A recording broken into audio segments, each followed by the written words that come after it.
Welcome back to Apolitical. Thank you guys for tuning in another week. We have another great show today. Today we will be speaking with a candidate for the Atlanta School Board, Jason B. Allen. For those who don't know, there are 9 Atlanta School Board members. 6 of them represent specific districts, and 3 of them represent the entire city. Jason B. Allen is running for one of those seats that represent the entire city, so if you live in Atlanta, he will be on your ballot. The school board elections usually don't get as much attention as the other local elections, but they are very important and do impact every Atlanta resident, and Jason is going to explain to us why. Coming right up is our interview with Jason B. Allen. Stay tuned.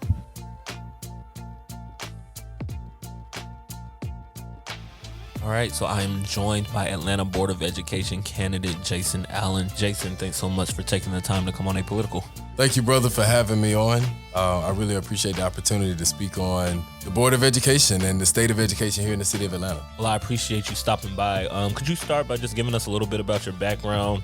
And also, could you explain the importance of the Atlanta School Board? Because I know many of us don't exactly know what they do. So could you give us a little breakdown of what the school board does? So that's a good question. So I'll start off with this. I'm Jason B. Allen. I'm a native here of the city.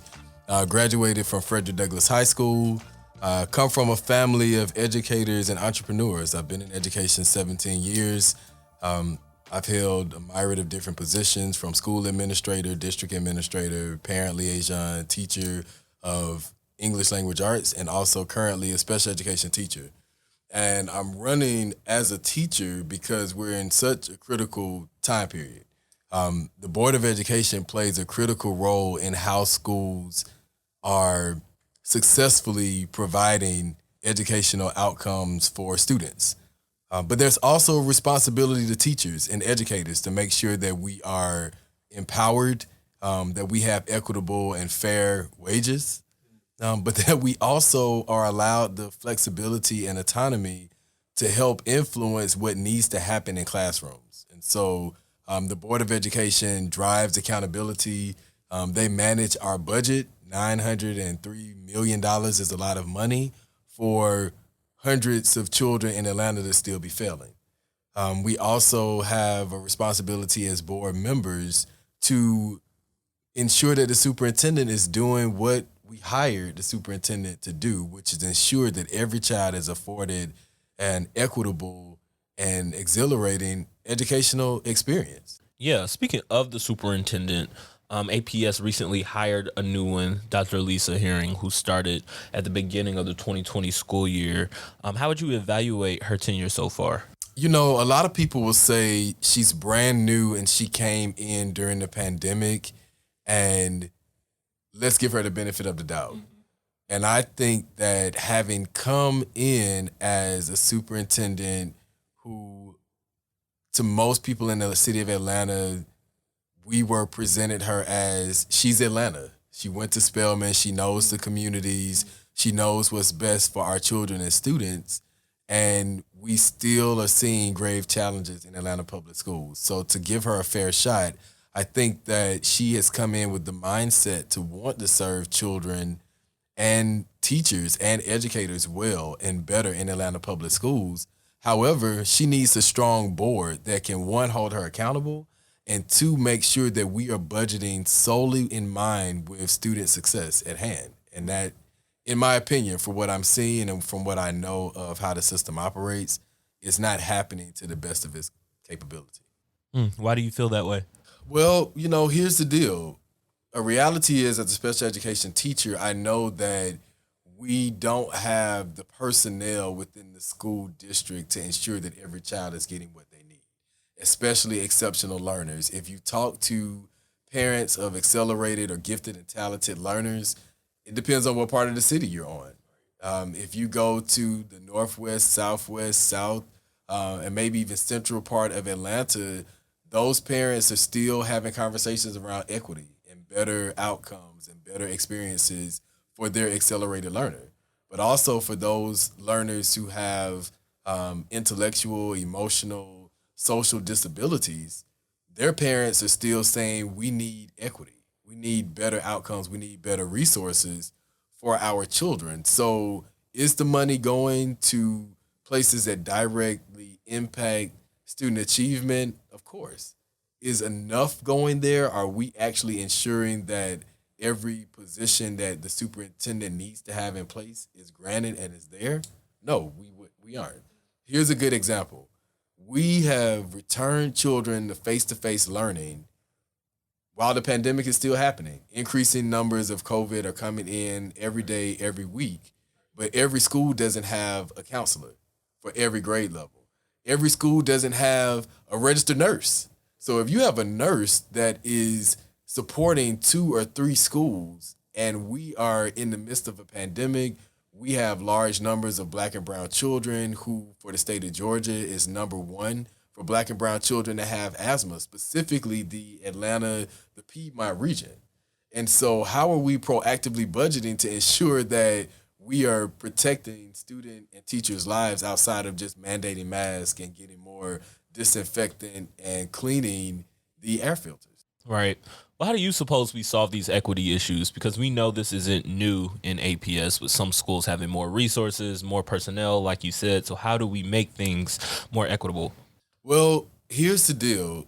I firmly believe that board members in the Atlanta Board of Education should be proactively standing with constituents that are telling the state of Georgia we need to change our funding formula. And that's where the problem lies. I have been to the Capitol over the last 5 years with parents, with fellows in Georgia Can, which is the advocacy organization here, my own organization, Atlanta, and our students have said, listen, we have to change the funding formula in order to achieve equity in the way that we envision it. Mm-hmm. Well, what is the funding formula now, and what changes would you like to see made to it?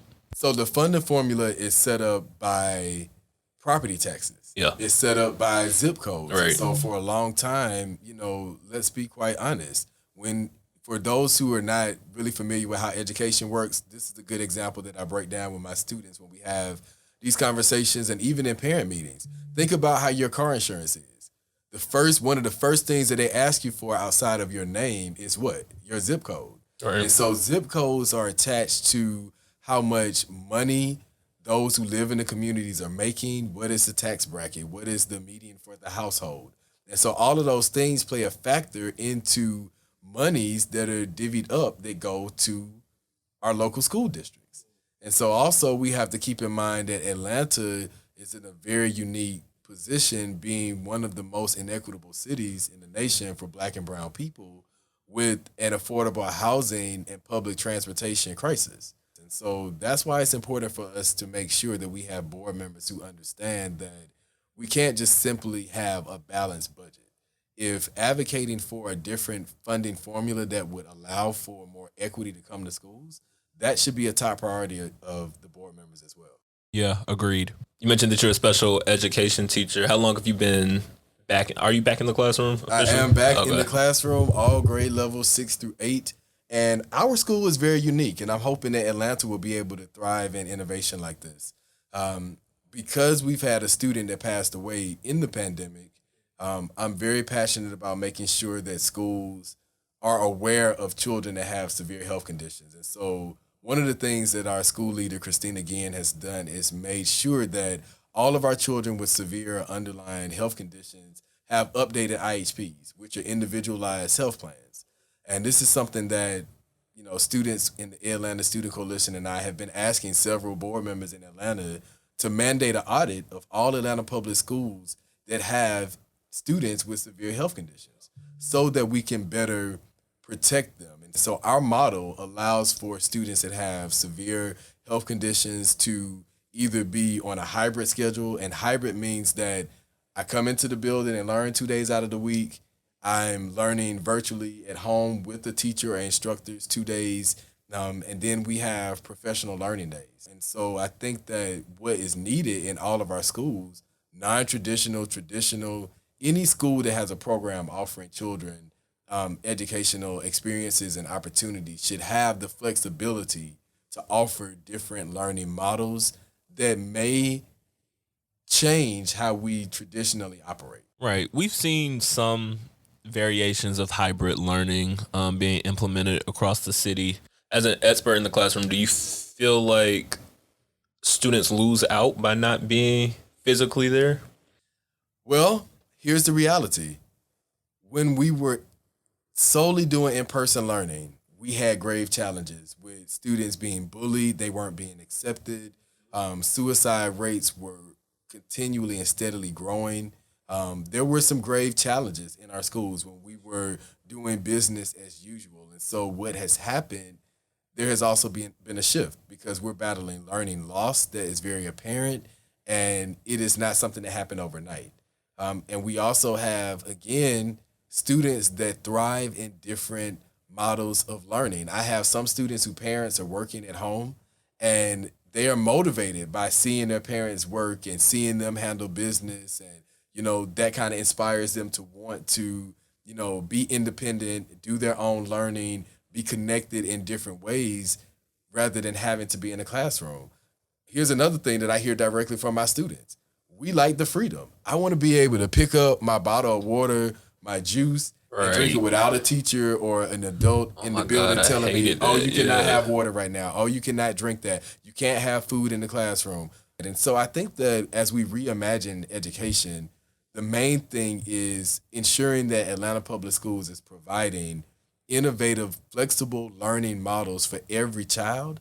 And it's also something that is allowing our teachers and instructors to reach their full capacity. We must ensure that as we are looking to the future of education in Atlanta, that we are investing in reimagining education. And that means flexibility for teachers. That means flexibility in how we're doing the calendar, how we're setting the amount of days and the time and the programs that are being created to educate our children. And so we need to ensure that the policies are in place to allow that innovation and flexibility to happen. You think the calendar should be shorter or longer? I think the calendar should be different. I think that it should improve the way that children are learning. For example, when I've talked to my students, a lot of them are exceptional learners. And for parents that are listening that can connect with this, if you have a child that's taking medication, for example, for whatever reason, sometimes it's hard for them to get up early in the morning. And so teachers are seeing this, and it's like we have to work through that, and we have to really motivate and accommodate and do a lot of different things. And the reality is, why aren't we setting a schedule where we have a superintendent who is saying, listen, we have these learning models where we have a school that's actually going to start at 3:00 and it ends at 8. Wow. Now, what if we did have a program in Atlanta Public Schools that offered that, and we were able to gauge if children and students in various levels were actually excelling and learning more? What about building out Saturday academies? What if there was a school calendar that allowed children to learn Thursday through Monday? Yeah. Like, is that so different? I think that we're so set in traditional models and a lot of practices that we use from an old mindset. Speaking of that, I would say the same thing about high school in general, in that it's supposed to prepare every student for college, but we know that college isn't for everyone. It isn't beneficial for everyone. Everyone doesn't desire to attend. So is there room for more flexibility there? Is there a way to make high school more beneficial for students who don't want to go to college? So here's the reality, and a lot of people don't want to acknowledge this and talk about this, but as a special education teacher, I know what my students' aspirations are, and where they want to go, what they want to do.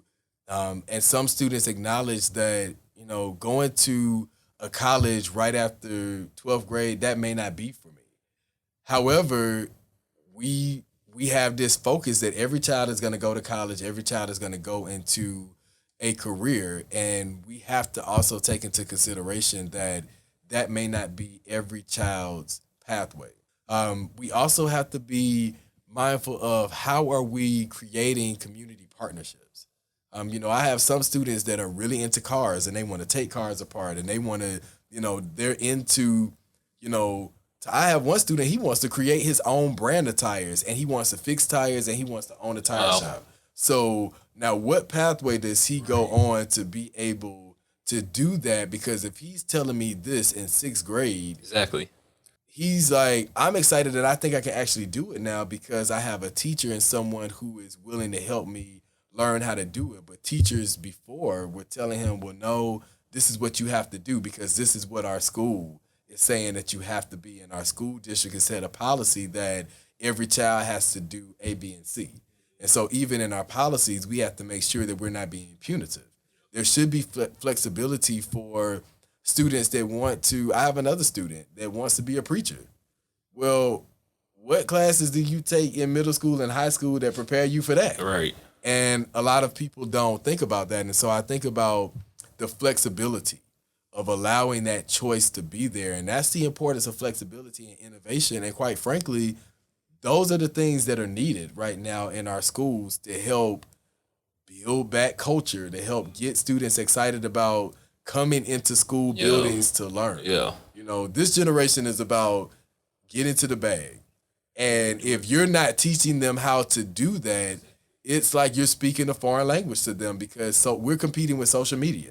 Social media is telling them, they're showing them the successful makeup artists and like production teams, right? They're seeing it, but they're not getting what's needed from our public schools to help them get there. So we're speaking a foreign language to them. Right. And so in order for us to start reaching more of this generation before it's too late, we have to be more flexible and more innovative in how we are doing the business of school. And that starts with reviewing, implementing, and developing policies that allow for that to take place.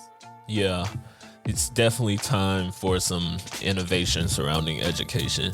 Jason, thank you so much. This has been a great conversation. Listeners, if you would like to read more of Jason Allen's thoughts on the school system, you can visit his educational blog, atlanta.org. I'll leave a link in the description. Jason, before I let you go, could you please tell our listeners where they can keep up with your campaign for the Atlanta School Board Seat 9?